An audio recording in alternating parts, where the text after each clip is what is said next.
نہیں۔ ایک بچے نے فرمایا کہ رسول اور نبی میں کیا فرق ہوتا ہے؟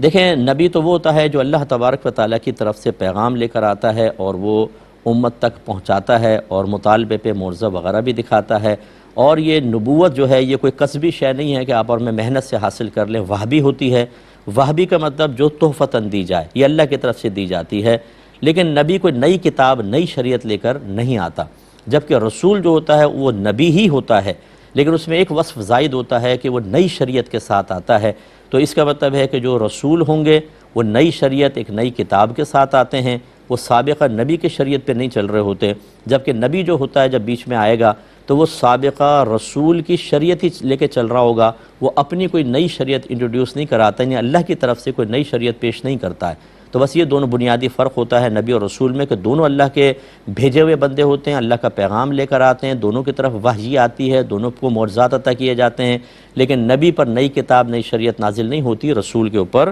ہوتی ہے۔ جیسے میرے آقا صلی اللہ علیہ وسلم آخری نبی اور آخری رسول ہیں، اب آپ کے بعد کوئی نہیں آئے گا، تو آپ کو جو دیکھیں کتاب دی گئی، پچھلی تمام شریعتیں اب ختم، نبی کریم صلی اللہ علیہ وسلم کی شریعت چلے گی، اس کو فالو کرنا لازم ہے۔ ہاں یہ ہو سکتا ہے کہ پچھلی شریعت میں کوئی چیز تھی، نبی کریم نے اس کو منع نہیں فرمایا، بعین ہی اس شریعت میں بھی اس کو جاری رکھا، تو پھر یاد رکھیں کہ جب کوئی بعین ہی پچھلے کوئی رسول کی یا نبی کی شریعت چل رہی، رسول کی شریعت چل رہی ہوتی ہے، اس کو باقی رکھا جاتا ہے، تو اس شریعت کو سابقہ رسول کی طرف منسوب نہیں کرتے، بلکہ انہی رسول کی طرف کریں گے جو موجودہ ہیں، کہ آپ کا اس کو اختیار کرنا، اللہ کے حکم سے باقی رکھنا، یہ گویا کہ آپ اس کو خود متعارف کروا رہے ہیں، تو یہ شریعت کہلائے گی، سابقہ شریعت نہیں کہلاتی۔